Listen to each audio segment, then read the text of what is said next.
Olá, jovens. Bom dia, boa tarde, né? Boa noite, dependendo do momento que você estiver assistindo essa videoaula.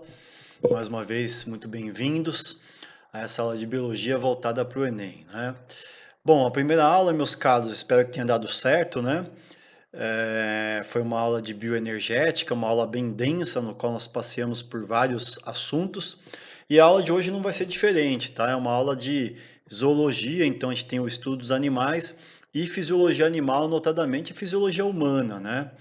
Você tem vários sistemas para que a gente possa passear aí e conhecer hoje, ou revisar, talvez melhor me expressando. Pois bem, então o que eu proponho para vocês? O mesmo esquema da aula passada. Tem alguns exercícios que nós vamos gastar mais tempo, pois são mais incidentes, e exercícios que nós vamos passar mais rápido, pois são menos incidentes, tá? Então tem alguns assuntos que requerem um pouco mais de cuidado e outros assuntos que requerem menos. Então essa aqui é a ideia. Eu vou dividir a aula em duas partes, tá? Eu vou deixar a parte dos exercícios, né, ditos de oficina, num segundo vídeo, porque fica melhor para você se eu entendi bem aí, né? Então vamos lá, moçadinha, vamos dar uma olhadinha no primeiro exercício, tá? O primeiro exercício que está aí nessa aula de fisiologia, né, barra zoologia, né, é um exercício referente a sistema excretor. Então vamos lá, né? Os alunos mal sabem muitas vezes o que é excretar, né? Falar, mas o que é excretar, professor? O que é um excreta? Porque o sistema excretor é retirar excretas. Mas o que é um excreta, né? Então vamos passar rapidamente aqui, ó. Né, a função do sistema excretor, notadamente os rins, né? É uma questão envolvendo aqui seres humanos. Então nós temos um sistema, né, excretor dotado de rins, né, que filtram o sangue. Então a função é retirar excretas, tá? Para quem não se lembra, moçada, excretas são substâncias tóxicas oriundas do próprio metabolismo. Então as suas células possuem diversas reações químicas ocorrendo ali no ambiente celular e algumas geram metabólitos que são indesejáveis. A esses metabólitos indesejáveis atribui-se o termo excreta, né? Os excretas mais importantes são aqueles que têm nitrogênio devido à sua toxicidade. Lembra da amônia, da ureia e do ácido úrico. A gente vai dar uma pincelada neles, tá? Então o sistema excretor tem a função de retirar os excretas. Ponto, né? Obviamente, moçada, que os rins, no nosso caso, também têm a função de regular a quantidade de água e sais, que inclusive é tema dessa questão, né? Inclusive há hormônios que regulam isso, né? Porque os rins não pensam, não sabe se você está hidratado ou não. Então é necessário hormônios para avisá-lo, né? Hormônios são mensageiros químicos. Se é necessário descartar ou devolver a água que está sendo filtrada, por exemplo. Então, a quantidade de água, de sais, tudo isso também é regulado pelo sistema excretor, né? E quando você regula a quantidade de sais, né, você regula a pressão arterial. Estamos de acordo que os sais que estão ali no sangue podem reter água, aumentando a pressão no sistema e vice-versa, né? Então, isso é o pincelado só para você entender o que é excreta, que é algo oriundo do próprio metabolismo do organismo, né? Mostrado os excretas nitrogenados, como eu te falei, são os mais relevantes e importantes, devido à toxicidade, e cai muito. Então, eu devo ter comentado com vocês no vídeo anterior que o que está em vermelho nos meus slides eu julgo de muita relevância. Então, isso me parece relevante, né? Então, você tem aqui, moçada, como excretas, né, nitrogenados, esses três clássicos aqui, né? Amônia, ureia e ácido úrico. Eles estão numa ordem de grandeza, tá? Do mais para o menos tóxico ao organismo, né? Além disso, moçada, eles estão aqui numa ordem de solubilidade, né? A amônia é muito tóxica, o ácido úrico é o menos tóxico, a ureia tem uma toxicidade intermediária, né? E no tocante solubilidade em água, né, você pode decorar assim.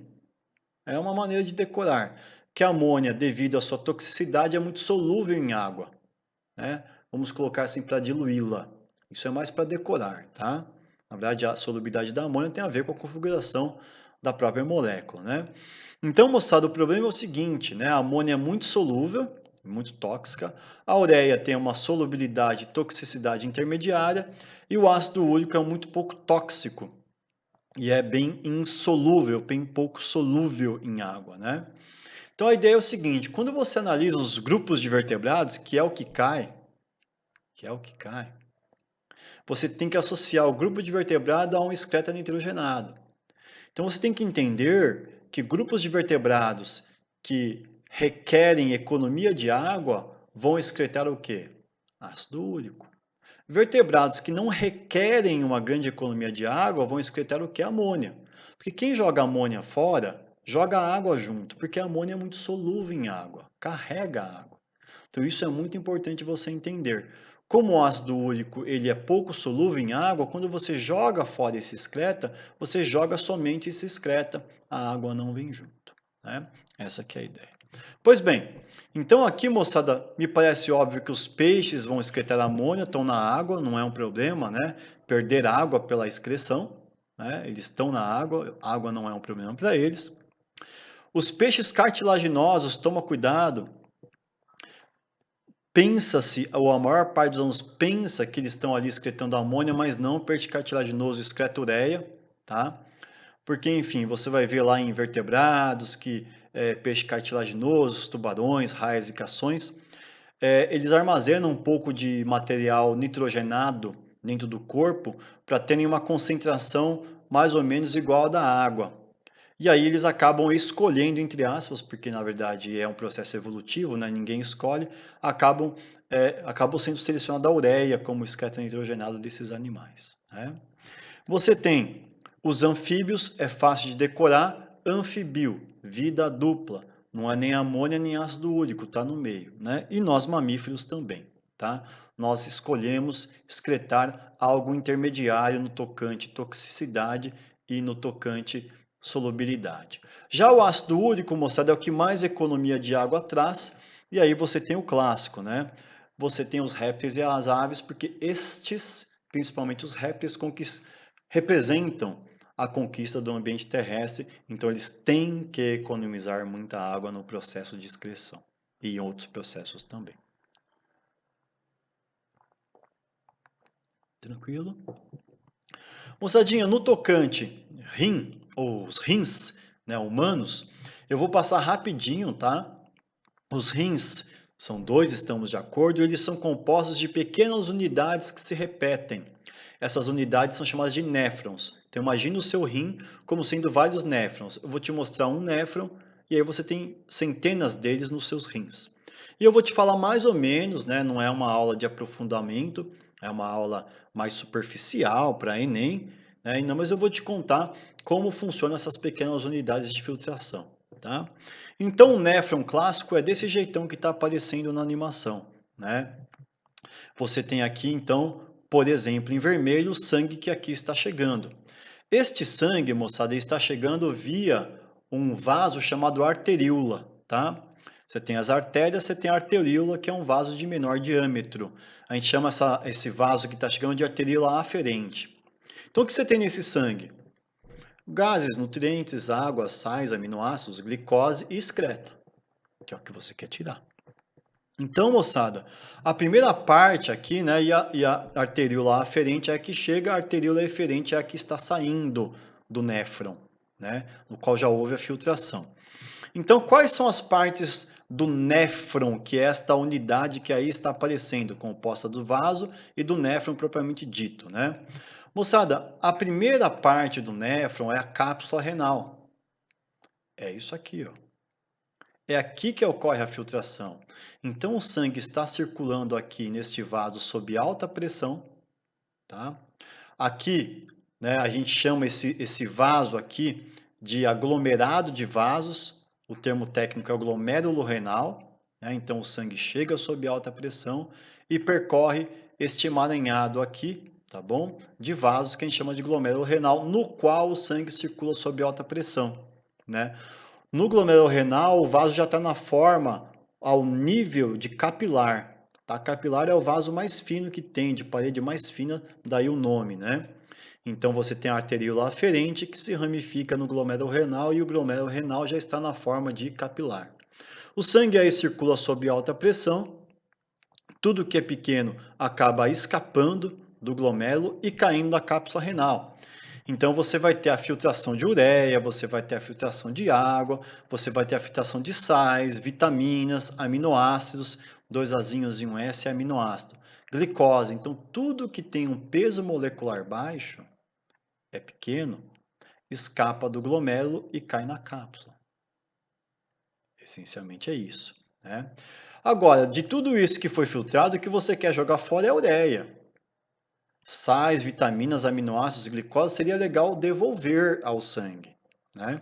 Então a segunda parte, moçada, é chamada de túbulo contorcido proximal, né? Porque é um túbulo todo torcidinho, no qual você tem a devolução de substâncias úteis com gasto de energia. Então, por transporte ativo, né? O túbulo contorcido proximal devolve substâncias úteis, aminoácido, glicose. Você não quer que tenha glicose sendo jogada fora, né? Não seria o ideal, né? Então você devolve tudo isso. Na terceira parte, que é dita alça néfrica, tá? Você tem a devolução de água e sais, essencialmente.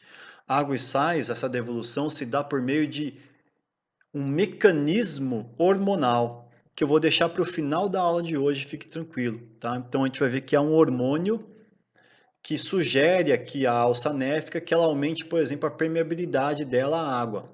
Então vai ser devolvido mais água. Professor, quando que você tem uma devolução grande de água? Quando você está desidratado. Se você está desidratado,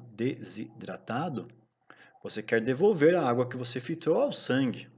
Você não quer que essa água saia aqui, ó, e vá embora com a urina. Então, quando você está desidratado, você faz uma urina concentrada, com pouca água, amarelada. Por quê? Porque você está devolvendo a água para o sangue, então a urina ela fica mais concentrada. Até tem um aspecto, né, mais amarelo. Tranquilo? Então você tem a devolução de água e sais ao nível aqui da alça néfica. Esta devolução ela é sinalizada por hormônios que eu já vou comentar mais para frente, tá bom? Aqui a devolução se dá por osmose e difusão simples, tá? E aí, moçada, você tem a última parte que eu vou passar rápido, que é o túbulo contorcido distal. Você tem o proximal, de próximo, o distal, né? No túbulo contorcido distal, você com gasto de energia vai tirar algum tipo de excreta que porventura ainda tenha no sangue. Então esse sangue aqui, você fala, professor, mas ele já foi filtrado esse sangue, né? Já foi retirado os excretas. Sim, mas se porventura ainda há excretas aqui, com gasto de energia, você tem bombeamento desses excretas para cá, né? E assim fecha-se o ciclo, né? Formado a urina, e aí dos rins percorrem os ureteres, dos ureteres para a bexiga, da bexiga para a uretra, e essa urina vai embora. Tranquilo? Então a gente aprendeu o que é excreta, falamos um pouquinho dos rins, né? Dos tipos de excretas nitrogenados. Tivemos aí 10 minutos bem densos, né? Bem densos. Durante uma expedição, um grupo de estudantes perdeu-se de seu guia. Ao longo do dia em que esse grupo estava perdido, sem água e debaixo de sol, então não tinha água e estava sol. Então a desidratação desse grupo era grande. Os estudantes passaram a sentir cada vez mais sede. Consequentemente, o sistema excretor desses indivíduos teve um acréscimo em um dos seus processos funcionais. Nessa situação, o sistema excretor dos estudantes. E aí, moçada, o que aconteceu numa situação no qual há um estresse hídrico, no qual não há água, no qual os alunos estão desidratados, né? Olha, não sei o que você acha, moçada, mas eu acho que, né, aumentar a filtração glomerular, não vejo por que aumentaria a filtração nesse sentido, né? Porque você aumenta a filtração, você está perdendo mais água e vai ter que devolver mais água ainda pelo sistema, né, renal. Produzir maior volume de urina seria uma loucura. Desidratado por fazer muito volume de urina, né? Então, moçada, me parece que a letra D, né? Você vai produzir urina com maior concentração de sais. É uma maneira sutil de dizer, você vai produzir pouca urina. Uma urina com baixo volume, portanto, ela acaba ficando mais concentrada. Essa é a consequência. Na verdade, aqui é uma urina de baixo volume que você vai produzir. E aí, como você tem pouco volume de água, né? Os sais continuam sendo filtrados, vai estar mais concentrada de sais. Beleza? Tranquilinho? Então tá bom. Moçadinha, vamos lá? Então, esse 2 eu vou passar rápido, tá? E não é muito relevante, como eu te falei. Tem exercícios que eu vou ficar mais tempo e exercícios que a gente vai passar mais rapidamente, né? Então, vamos lá, ó.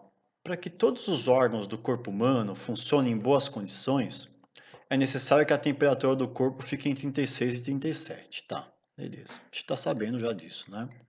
Para manter-se dentro dessa faixa, né, em dias de muito calor ou durante intensos exercícios físicos, uma série de mecanismos fisiológicos é acionada. Você sabe, né, moçada? Você é mamífero, você é um animal de sangue quente, um homeotermo, homo de igual termia de temperatura. Você sabe que você tem a sudorese para controlar a temperatura, os vasos da sua periferia dilatam, a pessoa não é muito clara, fica vermelha, que é para trocar calor com o ambiente. Então tem vasodilatação periférica, tem suor, nos cães tem ofegação, então você tem vários mecanismos, né? Pode citar como principal responsável pela manutenção da temperatura corporal, moçada, é o sistema nervoso, tá?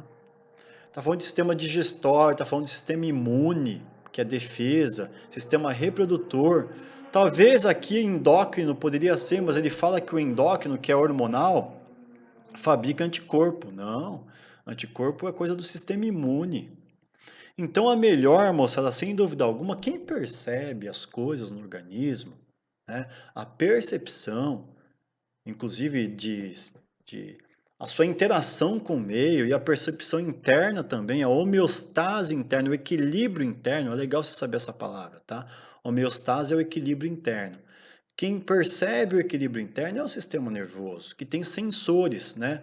Notadamente no hipotálamo, tá? Só para você saber, o centro da temperatura nossa é o hipotálamo, né? Que fica no sistema nervoso central. Então, né, a manutenção da temperatura é o sistema nervoso. E ele coloca em rota vários mecanismos. Sudorese, que é o suor. Então, ele comanda as glândulas. A glândula não pensa sozinha. Né? A glândula sudorípara que produz suor. Ele controla, enfim, os vasos, os músculos, na verdade, fazendo com que os vasos dilatem e você tenha uma maior troca de calor com o ambiente, no ambiente, ou no caso do ambiente estar quente, que é o caso da questão, né? Pois promove a sudorese, que permite perda de calor por meio da evaporação de água. Sussa, moçada.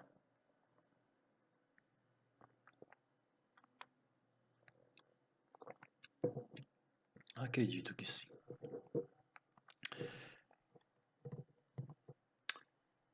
A próxima questão, meus caros, não é uma questão muito maravilhosa, porém ela nos dá é melhor que a 2, né? Ela nos dá a oportunidade de discutir uma coisa bacana, que são os componentes do sangue e soro e vacina, que ano sim e o outro também cai no Enem. Enem adora esse tema. E, na pior das hipóteses, se não cair, eu afirmo categoricamente que ou na Unicamp, ou na Unesp, ou na FUVEST vai, porque é um tema muito batido, né? Então, moçadinha, antes de chegar nesse nível aí de soros e vacinas, né, é legal você lembrar que o sangue é composto pelo plasma, né? Que é a parte líquida, que essencialmente é a água e coisas dissolvidas nessa água. Você tem proteínas, você tem gases, você tem sais, você tem glicose, você tem aminoácido, né? Mas então, você tem água e proteínas como componentes principais, né? E você tem as células. Lembra onde são produzidas as células do sangue? No interior de ossos longos, fêmur, bacia, né? Clavícula, omoplata. Lá você tem um tecido formado por células tronco, né? Chamado medula óssea vermelha. E a medula óssea vermelha produz as células do sangue, só fazendo uma revisão. Então, quais células você tem? A hemácia, também chamada de glóbulo vermelho, também chamada de eritrócito, caiu no Enem ano passado. Eritrócito, tá? Que são, né, as células responsáveis pelo transporte de gases. Então, hemácia, glóbulo vermelho e eritrócito é a mesma coisa, né? Toma cuidado que os alunos confundem. Uma coisa é a hemácia, que é a célula. Outra coisa é a hemoglobina. A hemoglobina é uma molécula, uma proteína, que está dentro da célula. Então, hemácia, ou glóbulo vermelho, é a célula. Hemoglobina é a proteína, que está dentro da célula. Tá? Então, o oxigênio, por exemplo, ele viaja na hemácia, mais precisamente ligado à molécula de hemoglobina. Tranquilo? Você tem os leucócitos ou glóbulos brancos, né? Leuco é branco, cito é célula, que são células de defesa, tá? Eu não vou entrar em detalhes aqui porque não precisa, né? Imunologia dentro da biologia é uma optativa de 6 meses, né? É algo muito complexo. E para Enem você não precisa saber os tipos de leucócitos. Eu diria que praticamente para nenhum vestibular, tá? E você tem as plaquetas, que ao pé da letra são restos celulares que atuam no processo de coagulação, né? Quando há um corte no vaso, o fechamento deste vaso se dá através de uma cascata de reação no qual a plaqueta é muito relevante, né? Então são essas 3 células aí importantes para o sistema sanguíneo, né? O que fazem parte do sistema sanguíneo. Moçada, sistema imune, que é o sistema de defesa. Por que você está falando agora, professor? Porque de uma certa forma tem a ver com sangue o sistema imune, porque os compostos, né, muitos dos componentes do sistema imune estão circulando no sangue. Então já aproveito o ensejo e falo aqui, tá? Então imunes quer dizer isento de, é o sistema de defesa, né? Então é composto por várias coisas, né, moçada? Tem os leucócitos, que são os glóbulos brancos. Como eu falei para você, né? Você tem vários tipos de glóbulos brancos. Aqui eu só estou falando de um tipo, tá? Que é o linfócito. Tem monócito, eosinófilo, neutrófilo. Linfócito é um tipo de leucócito ligado à produção de anticorpos. Lembra, anticorpos são proteínas de defesa, né? E os linfócitos, além de produzirem essas proteínas de defesa, que são os anticorpos, os linfócitos também auxiliam na formação das células de memória. Lembra, quando você tem contato com uma substância estranha a você, você aprende, né? Aprende a defender-se, produzindo anticorpos específicos e gerando células de memória, que são células que carregam receita, uma receita de como atacar aquele patógeno que você está atacando. Né? Por isso que depois de alguns anos, você tendo contato novamente com aquele patógeno, você consegue, enfim, atacá-lo com muita rapidez, de forma que você não fique doente, porque você gerou células de memória num primeiro momento. Tranquilo? Moçada, você tem os macrófagos também como tipo de leucócito, que basicamente fazem fagocitose, né? Englobam partículas, patógenos, vírus, bactérias, né? Uma pequena observação aqui, tá bom? É importante para você entender, né, soro e vacina, que é o grande clássico, né, do sistema imunológico. É importante fazermos uma pequena revisão, né? Então, antígeno é qualquer substância que, quando introduzida no organismo, faz com que este produza anticorpos específicos. Então, qualquer substância que está no seu organismo induz o seu organismo a produzir anticorpo é um antígeno. Então, o vírus, ele tem substâncias na sua composição que induzem o seu corpo a fazer anticorpos. O vírus, então, portanto, é um antígeno. Na verdade, ele tem substâncias antigênicas. Uma bactéria induz o seu corpo a fazer anticorpo. Então, ela tem substâncias antigênicas na sua membrana, por exemplo. Né? Então, o coronavírus, né, ele tem na sua membrana, né, um vírus envelopado, ele tem na sua membrana uma glicoproteína chamada glicoproteína S. É uma substância antigênica. E o seu corpo produz um anticorpo referente a esse antígeno. Né? É o famoso sistema chave-fechadura. Né?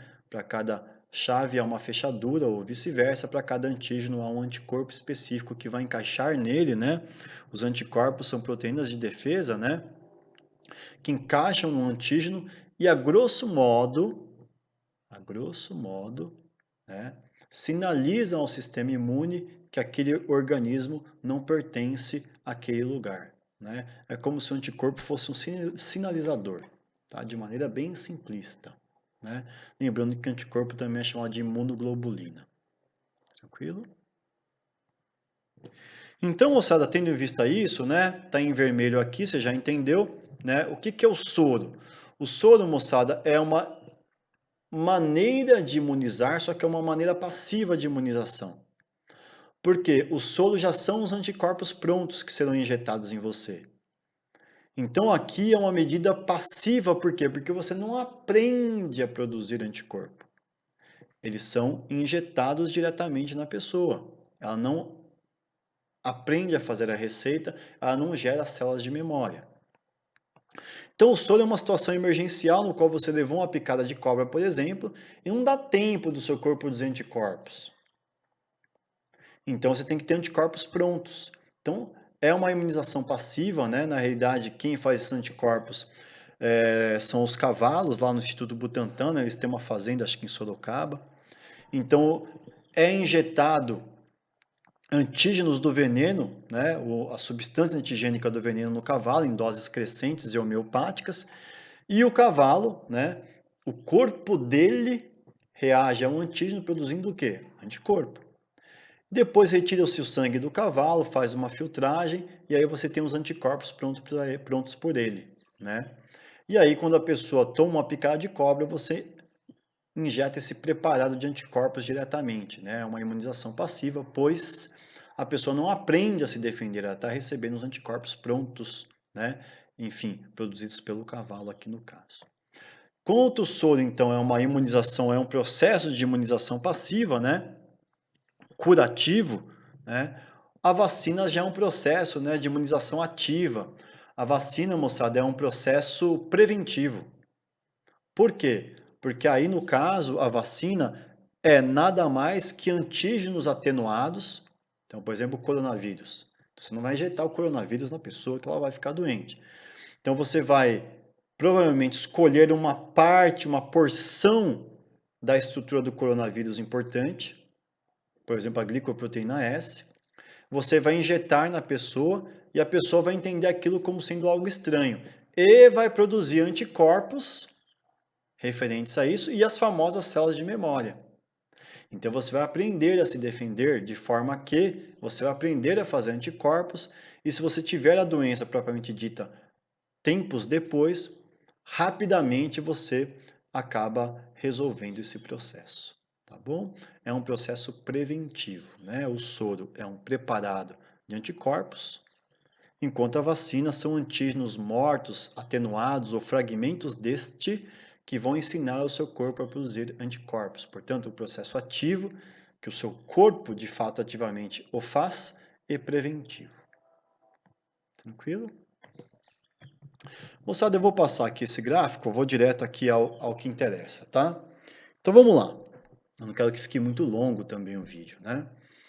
Um paciente deu entrada em um pronto-socorro apresentando os seguintes sintomas: cansaço, dificuldade em respirar, sangramento nasal. Estava cansado, dificuldade em respirar. Talvez tenha a ver com o oxigênio, né? Porque o oxigênio é o gás que, ao chegar na célula, permite a célula fazer a respiração celular aeróbia. E respiração é essa que produz ATP, como nós vimos na semana passada. Então ele está com cansaço, dificuldade em respirar e sangramento. Talvez tenha a ver com plaqueta, né? Porque é um processo no qual está envolvendo aí coagulação não está funcionando bem. O médico solicitou um hemograma ao paciente para definir um diagnóstico, né? E os resultados estão disponíveis. Moçada, você vê que o glóbulo vermelho está abaixo do número normal. Então, o glóbulo vermelho é o que carrega oxigênio, daí talvez o cansaço.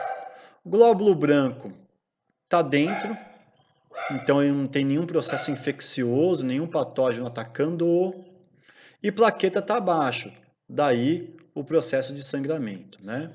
Então talvez, né, a melhor seja A, né? O sangramento nasal é devido à baixa quantidade de plaqueta, que são responsáveis pela coagulação sanguínea, tá? Já o cansaço ele não coloca aqui, mas o cansaço é devido, né, a um baixo número de glóbulo vermelho. Então o transporte de oxigênio, né, a produção de ATP, a respiração aeróbia, né, responsável pela produção de energia, está, enfim, com problemas. Daí o cansaço.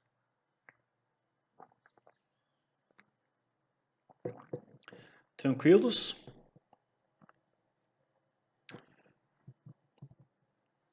Moçadinha, o próximo exercício é muito bom. Tem a ver, né, com sistema excretor, mas eu escolhi para falar agora para, enfim, para poder fazer o exercício com você, tá? Então é o seguinte, o próximo exercício, 4, ele fala de um hormônio que não cai e despenca. Não cai despenca. É o hormônio talvez os mais importantes junto com a insulina e o glucagon, na minha opinião, né? Então o ADH, moçada, é um hormônio, como todo hormônio, ele viaja pelo sangue, tá? Hormônios são mensageiros químicos, né? E hormônios viajam em quantidade ínfimas pelo sangue. Então o ADH é o famoso hormônio antidiurético. Não precisa decorar, moçada, ele já está dizendo ao que veio. O hormônio antidiurese. Então, quando esse hormônio está em circulação, a diurese vai ser baixa. A urina vai ser baixa, com pouco volume, porque ele é o hormônio antidiurese, tá? Então esse hormônio, moçada, é importante você lembrar que ele é produzido pelo hipotálamo, que é sistema nervoso, tá? É uma decorebinha aqui. Só que ele é produzido pelo hipotálamo, mas ele não é secretado pelo hipotálamo, é produzido pelo hipotálamo, ele é armazenado e secretado pela neurohipófise. Para Enem me parece um pouco demais isso, tá? Mas vamos aproveitar o ensejo aqui e falar de outros vestibulares, por que não, né? Então é produzido pelo hipotálamo, que é sistema nervoso. Ao lado do hipotálamo você tem uma glândula chamada hipófise. E há uma parte da hipófise chamada de neurohipófise. Então o hipotálamo produz esse hormônio, mas quem armazena e secreta no sangue, né? Porque hormônios sempre são lançados no sangue, tá? É a neurohipófise, tá? Moçada, qual é a função desse hormônio? Esse hormônio, moçada, ele vai chegar lá nos rins e falar, ó, ô rim, né? Hormônios são mensageiros. Fiquei sabendo que a pessoa está desidratada, devolve toda essa água que você filtrou ao sangue. Simples assim. Então, naquela situação do primeiro exercício, no qual a gente discutiu aqueles alunos que estavam desidratados, com certeza tinha muito ADH no sangue deles, né? O hipotálamo, que é sistema nervoso, percebeu que há uma menor volemia, um menor volume de sangue, que a pessoa está desidratada, né? Produziu e a hipófise armazenou e secretou ADH. E o ADH sinaliza para os rins que é necessário devolver água ao sangue. Então essa água não vai com a urina. Então é um hormônio antidiurético, a diurese é baixa. O contrário é verdadeiro, tá? Quando a pessoa está muito hidratada, simplesmente não é produzido esse hormônio. Então não chega ninguém para os rins para avisá-lo de que ele deve devolver água ao sangue. Então ele não devolve, aquela água que ele filtrou, ele joga fora. E aí você faz uma urina, né? Você tem uma diurese alta, né? Você faz uma urina com bastante volume de água. Sussa, tranquilo. Tá bom. Toma cuidado, moçada, que o álcool, né, isso também é um grande clássico, ele inibe a secreção de ADH, né? Então a pessoa ingere bebidas alcoólicas e não para de ir ao banheiro. Não se sabe exatamente o mecanismo, né, como ocorre, mas se sabe que o álcool ele inibe a secreção de ADH pela neurohipófise. Então, se não tem ADH, não tem antidiurético avisando os rins, e aí a diurese é alta, a pessoa fica muito desidratada, né? Olha lá, moçada. Portadores de diabetes insípidos reclamam da confusão feita pelos profissionais de saúde quanto aos dois tipos de diabetes. Diabetes, moçada, quer dizer sifão, sifão. Então é uma doença referente ao nosso sifão, que é o sistema excretor, que são os rins.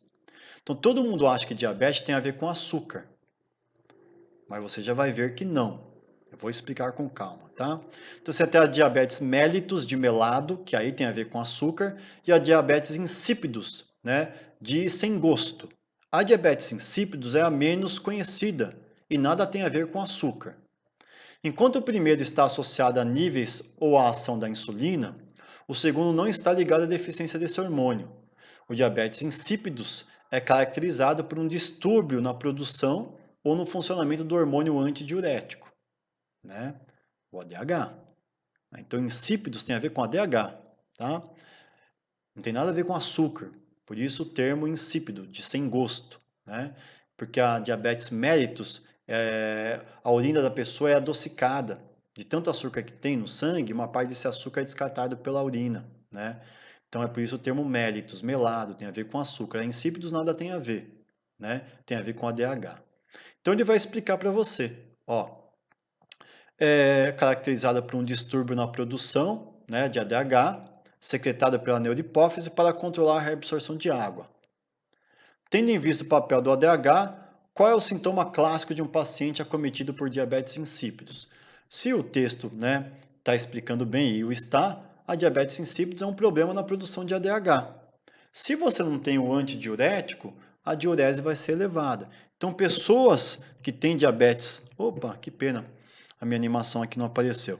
Pessoas que têm diabetes, né, insípidos, né, acabam levantando-se várias vezes à noite, breve, acabam indo ao banheiro muitas vezes porque não tem um antidiurético, né? Então, o grande problema aqui é a desidratação e de elefantíase, tá bom? Então, até vou colocar aqui para você não ficar chateado comigo, tá? Pronto, vamos colocar aqui na animação, né? Cor do objeto, opa, isso aqui não. Belezinha, moçadinha, então, desidratação. Professor, mas e a diabetes mellitus? Porque insípidos eu entendi. É um problema na produção de ADH. E a mellitus, que é a clássica, né? A clássica, moçada, diabetes mellitus, que é a clássica, tem a ver então com os hormônios ligados à glicemia. Tem a ver com os hormônios que estão ligados com a taxa de glicose no sangue, notadamente a insulina, tá? Então, não tem nenhuma questão sobre isso, mas eu faço questão de fazer um slide sobre isso, né?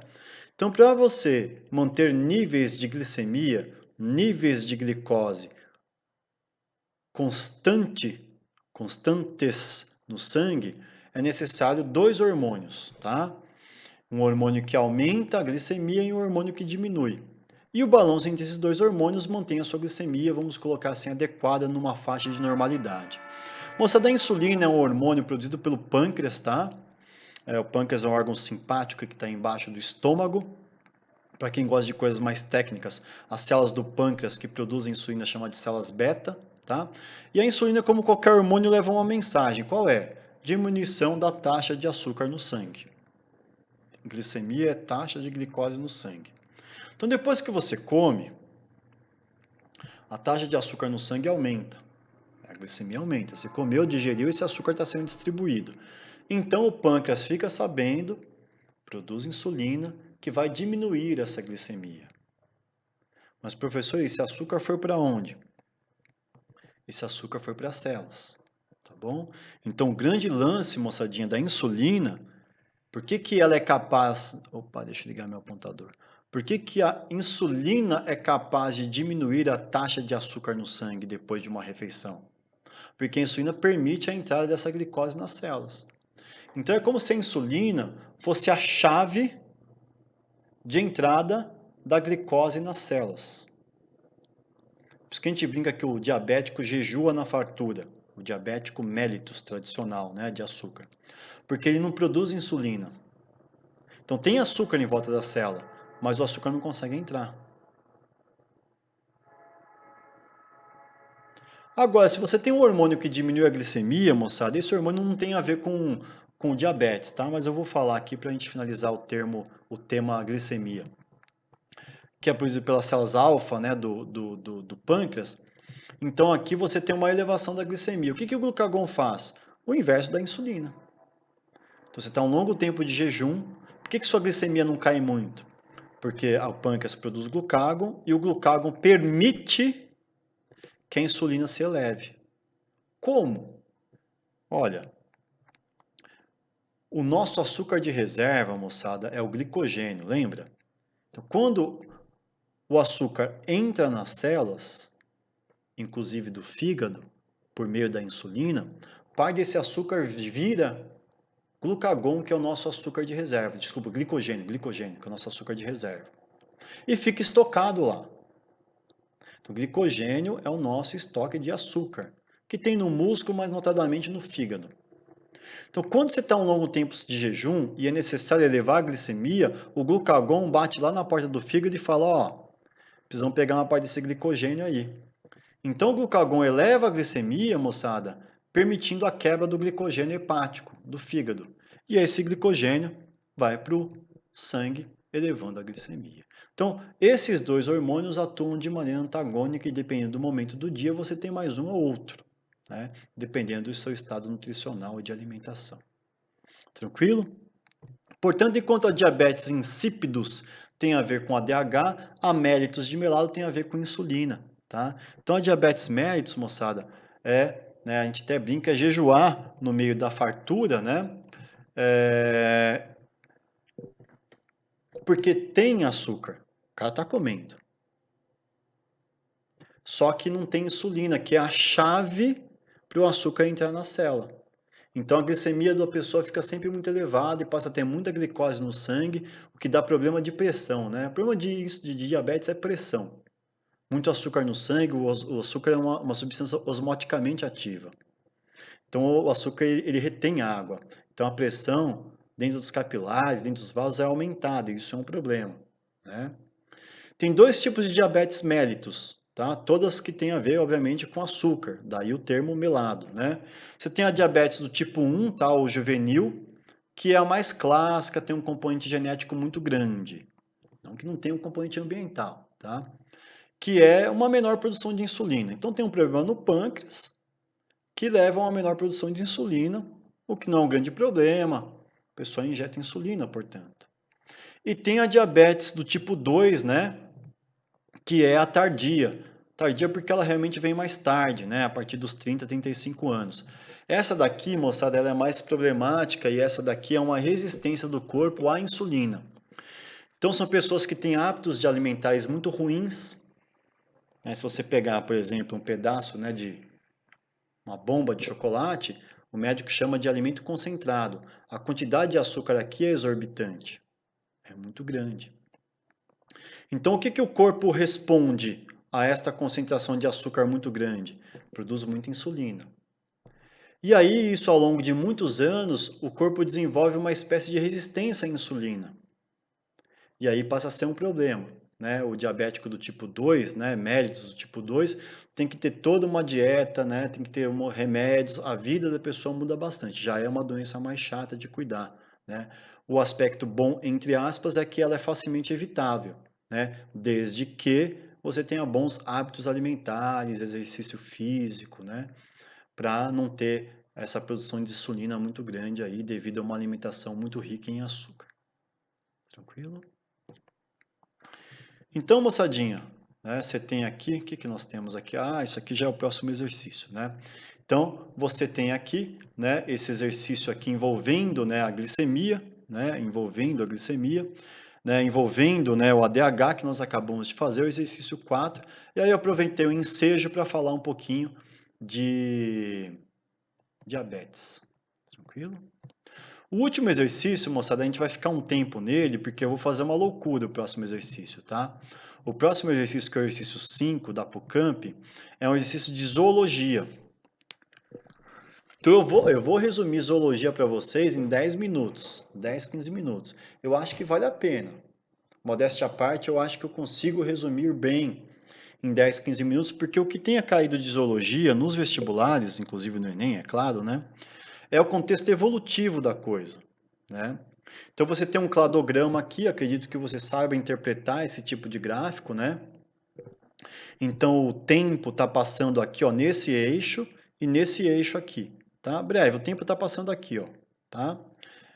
E os pontos mais importantes de interpretação desse cladograma ou árvore filogenética, que nada mais é que um diagrama que sugere relações de parentesco, desculpa, entre os indivíduos.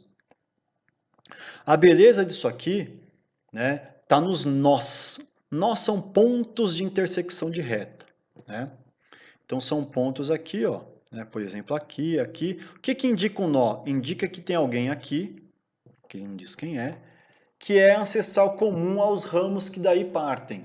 Então no meu apontador tem alguém que deu origem ao grupo 1, né, por processos evolutivos normais de seleção natural, e deu origem, tá bom? Deu origem, desculpa, viu, pessoal? Deu origem, né? Eu tinha ligado, tinha colocado aqui para não incomodar. Me desculpa, né? Então tem alguém aqui que dá origem a esse grupo 1 e dá origem a esse ramo superior, e assim sucessivamente, né? No meu apontador tem alguém que dá origem a esse grupo que vai estar no final desse ramo e dá origem aos grupos superiores e assim sucessivamente, né? Então, no ramo 1, moçada, você tem os primeiros animais que são os poríferos, animais filtradores, né? Eu até brinco com os alunos, né? Os poríferos são vasos filtradores. É um vaso filtrador. Um animal que não tem boca, esponja não tem boca, não come hambúrguer. Lembra disso. Esponja não tem boca, não come hambúrguer. É um animal muito simples. Filtrador, um vaso filtrador, né? Então é um animal muito simples, filtrador, tá? Ele filtra a água através dessas célulazinhas que são os coanócitos, lembra? Que é aquela célulazinha, né? Quando você pega esse vaso filtrador, se você dá uma olhada dentro do corpo desse animal, você tem essas pequenas células, né? Chamadas de coanócitos, dotadas de um flagelo, que ele bate esse flagelo, né? E produz uma corrente de água que percorre o corpo do animal. Então, coanócito, por exemplo, é uma característica exclusiva, né? E é inclusive a célula que retém partículas. É a célula responsável pela filtração. Então, como é algo exclusivo, moçada, eu vou colocar essa característica A na linha da exclusividade, tá? Porque aqui é a linha que pertence ao grupo das esponjas. Essa característica não é compartilhada com os outros grupos, portanto, tem que ser colocada numa linha exclusiva dos poríferos, né? Que outra coisa bacana você tem aqui, né? É o único animal que não tem tecido. As células aqui não se organizam na forma de tecido. As células aqui são muito independentes umas das outras. Então, é o único animal que não tem tecido, por exemplo.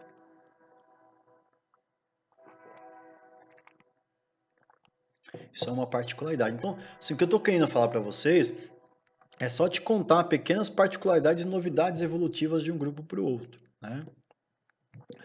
Moçadinha, o próximo grupo, né, o grupo dos sedentriados, tem muito mais coisa para falar, né, moçada? Não é um curso de zoologia, nem queria ser, né? É o grupo dos sedenteriados, né, que são as águas-vivas, os corais, né? E aí você tem o surgimento de tecidos, inclusive, né? Os tecidos devem ter surgido em algum momento aqui, tá? O meu cladograma ele não quer ser exatamente fiel ao que aconteceu. É só uma maneira de você memorizar e resumir a coisa, né? Então, a formação de tecidos, né, a organização das células em tecidos surge aqui, e aí quando surge aqui, ó, mais ou menos nesse momento, os grupos que estão acima desse ramo devem compartilhar tal evento, né? Então, você tem o surgimento de tecidos, inclusive do ponto de vista embrionário, né, você viu a embriologia, os centrados são diblásticos, tem dois tecidos quando embrião, lembra? Que é a ectoderme e a endoderme, né? Mas já tem tecido, já é alguma coisa, é exclusivo, está na linha da exclusividade, né? É o primeiro animal a ter sistema digestório, porque esponja nem boca tinha, era animal filtrador. A digestão se dava dentro da célula. Aqui não, né? Se você pegar uma água-viva, um coral, há uma boca e uma cavidade digestória, no qual acontece digestão. Isso é uma baita do negócio bacana, concorda? Ter boca, né? Sistema digestório incompleto sugere isso, né? São animais que só têm boca. Quando tem boquianos é sistema digestório completo, né? Então, incompleto quer dizer que tem boca. Então, a boca conecta o ambiente externo a uma cavidade digestória, no qual acontece a digestão, né? Então, você tem o sistema digestório incompleto, né? Que não é exclusivo deles, o próximo grupo também tem, então eu tive cuidado de colocar essa letra D aqui, ó, mais ou menos aqui, o que sugere que há essa característica em dois, mas há essa característica nos grupos superiores, tá? Volto a dizer que não é altamente fiel o que eu aqui estou fazendo. É só uma maneira poderosa de resumir os dados. Você tem aqui, né, moçada, movimento nesse grupo também. Esponja é céssio, um vaso filtrador. Água-viva, coral é fixo também, né? Mas água-viva, as caravelas são animais que têm movimento. Então já deve ter músculo aqui também. Olha que coisa maravilhosa, né? Então você tem, né? E você tem a famosa simetria radial. Lembra disso? Simetria radial, moçada, é quando você, né? Olha uma água-viva, por exemplo, você vê ela de cima, como está na animação, né? E você consegue, né? Dividi-la em metades iguais, como está aparecendo na animação, de diversas formas diferentes. Então, animal de simetria radial, que tem esse padrão de organização corporal, é um animal simples. Uma água-viva vista de cima tem lado direito e esquerdo? Tem anterior e posterior, dianteira e traseira? Não, uma água-viva é uma pizza. Então, no máximo, tem a parte de baixo e de cima. É um animal simples. Animais simples que possuem essa organização corporal são animais de simetria radial, tá? Você já vai entender mais para frente porque é relevante. E aí o sistema nervoso deles, moçada, é espalhado. Por quê? Porque esse animal não tem uma região definida. As regiões são iguais. Ele só tem frente, na verdade só tem dorso e ventre. Então esse animal não tem uma região definida no qual seria interessante colocar um sistema nervoso, um cérebro. O cérebro surge quando você tem o surgimento da cabeça, de uma região anterior definida. Não é o caso. Então aqui a simetria radial, ela leva a um sistema nervoso que é espalhado. Tá? Mas já é alguma coisa, tem sistema nervoso. O próximo grupo, moçadinha, é o grupo dos plateumintos, né? Como o nome sugere, são os vermes achatados. Você vai ter aqui animais, né, como a planária e as tênias, que são causadores de doenças, né? O grande lance é que esse grupo é o único grupo a ter 3 tecidos, mas, né, isso é uma característica embrionária, né? Mas acelomado quer dizer que tem 3 tecidos embrionários, quando o embrião, ecto, endo e agora meso, não é mais diblástico como no grupo anterior, só que ainda não há cavidade entre os tecidos. Por isso que ele é acelomado, há como negação de celoma, é um animal maciço, por isso inclusive que ele é achatado. É exclusivo? É, está na linha da exclusividade.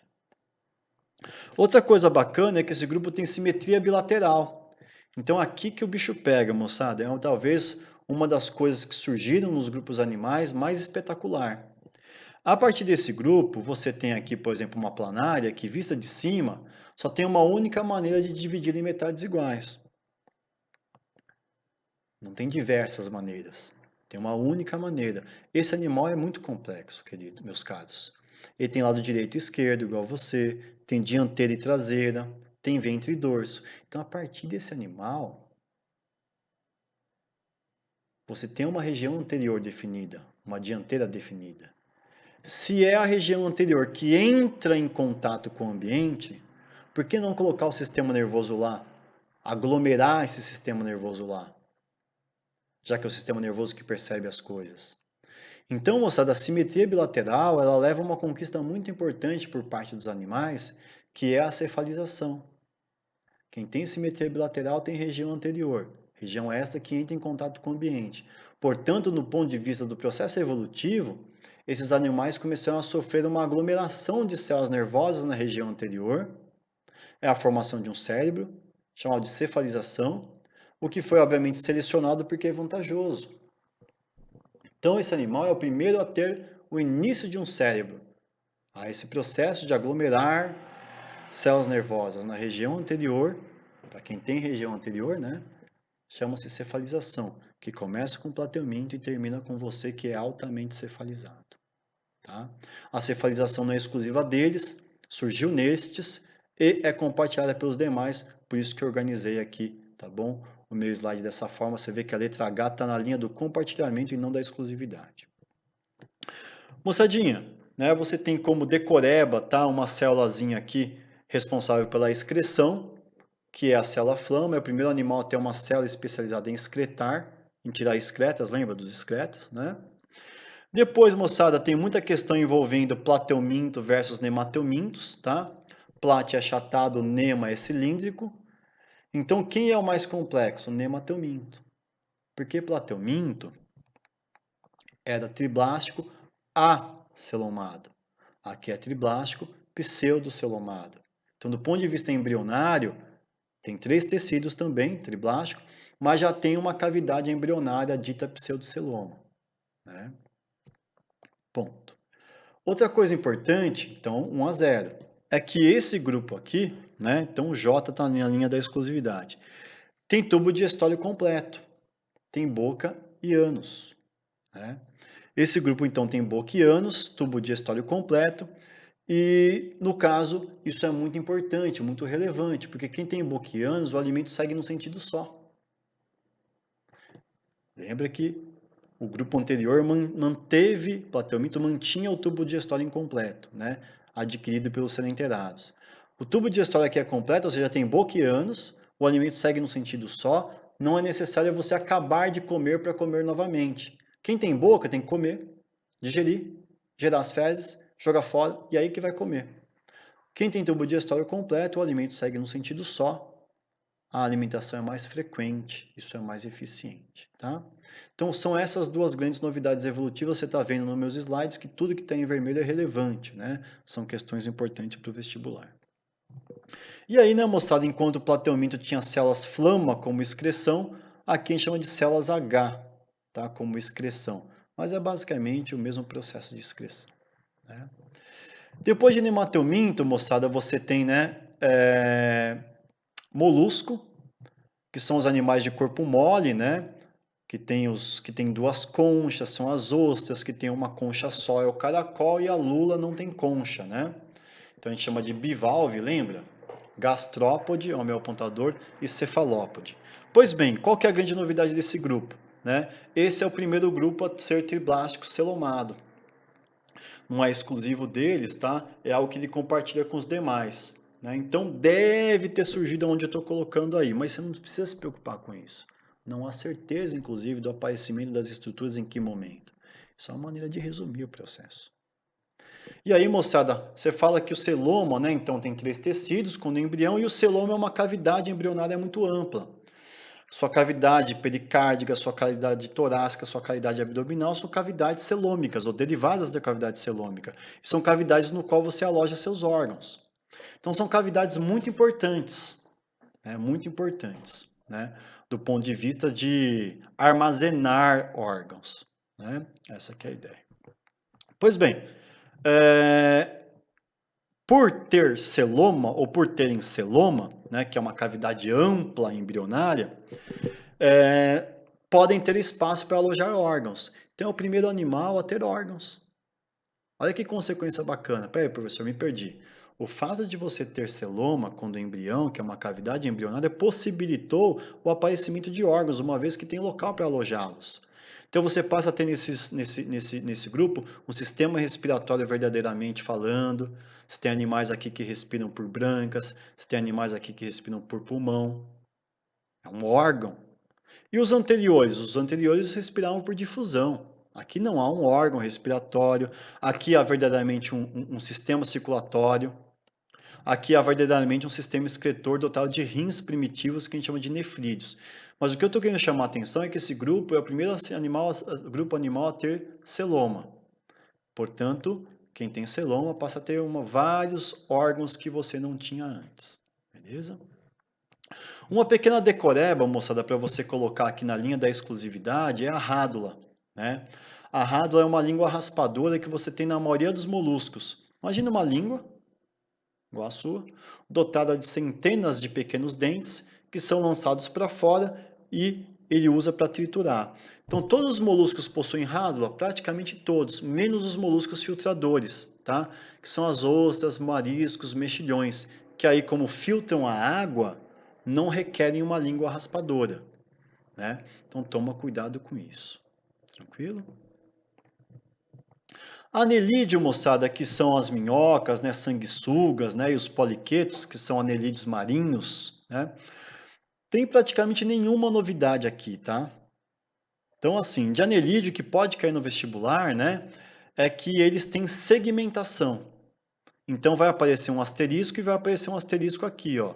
Então a segmentação é o fato dos anelídeos terem segmentos que se repetem, né? Então eles são segmentados, alguns chamam de metamerizados, né? Que é a mesma coisa, tá? E essa metamerização, como você está vendo aqui, ó, tá bem no nó, então essa metamerização deve estar no grupo 6, que é anelídeo, e deve estar no próximo grupo, que inclusive é uma característica que une esses dois próximos grupos muito fortemente, né? Então, ponto. O próximo grupo, moçada, são os artrópodes, que são animais segmentados também, né? Insetos quelicerados, que é a mesma coisa que aracnídeo, né? Crustáceos e miriápodes, né? Então, insetos você conhece bem, quelicerados são as aranhas, escorpiões, carrapatos, ácaros. Crustáceo você vai ter siri, caranguejo, né? E miriápodes são aqueles que têm muitas pernas, como o nome sugere, né? Que são a lacraia, centopeia e pelo de cobra, né?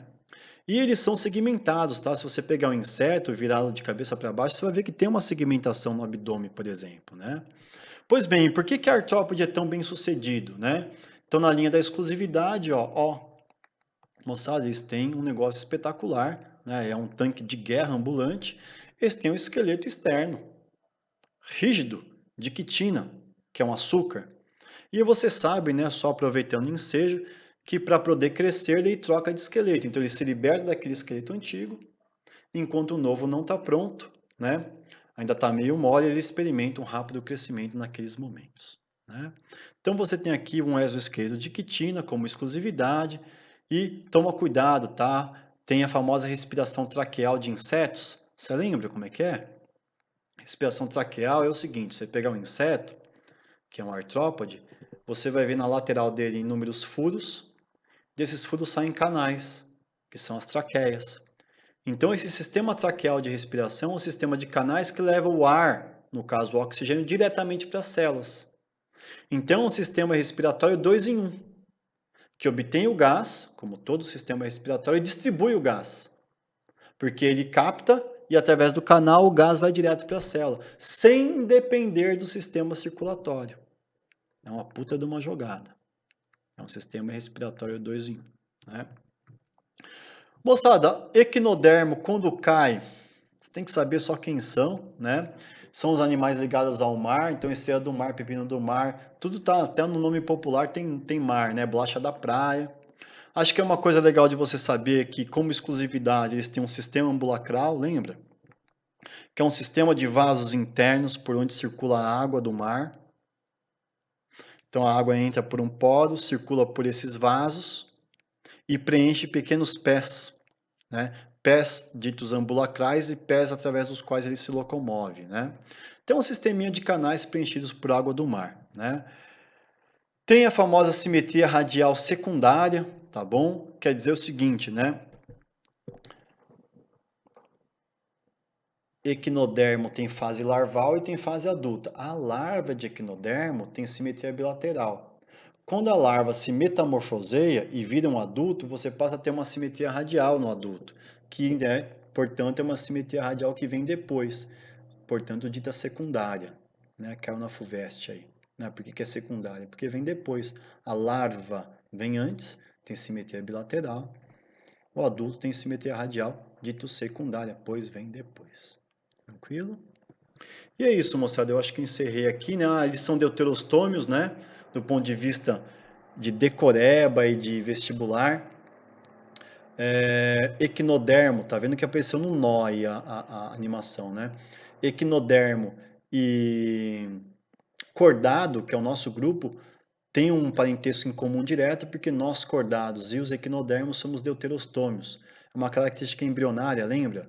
Deuterostômio é quando o poro embrionário, quando aquele poro, chamado blastóporo, que surge lá no embrião, quando esse poro, você fica olhando ele. Aí o embrião está se desenvolvendo, se multiplicando. Você olha o poro, chamado de blastóporo. Se esse poro der origem, né, primeiro ao ânus e depois à boca, o animal é chamado de deuterostômio, tá? Que é o caso aqui, estômago é boca, deutero é depois. Então, nós cordados equinodermos, quando o poro surge, esse poro primeiro dá origem ao ânus e depois à boca, por isso deuterostômio, depois a boca, né? A maioria dos animais, quando surge o poro embrionário, né, que é o blastóporo, esse poro dá origem à boca. A maioria dos animais que aqui estão descritos são protostômios. Proto de primeiro, boca. Equinodermo e cordado são deuterostômios, tá certo? Então, moçadinha, para finalizar aqui, ó, na história evolutiva aceita pela maioria dos zoólogos, o primeiro grupo de animais a apresentar simetria bilateral e cefalização, nós vimos, é o grupo dos plateumintos, né? Moçadinho, o que eu vou fazer? Eu vou dar uma quebrada na aula, né? Porque pelo que eu entendi é melhor para vocês, né?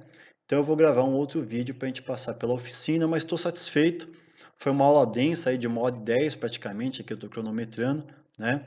No qual a gente falou de toda a zoologia e falamos de aspectos aspectos de fisiologia ligados ao sistema excretor, sistema, enfim, hormonal, né? Os hormônios, sistema imunológico muito relevantes para o Enem.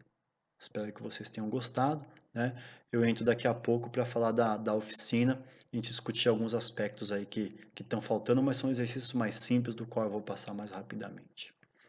Muito obrigado, meus queridos. Até o próximo vídeo.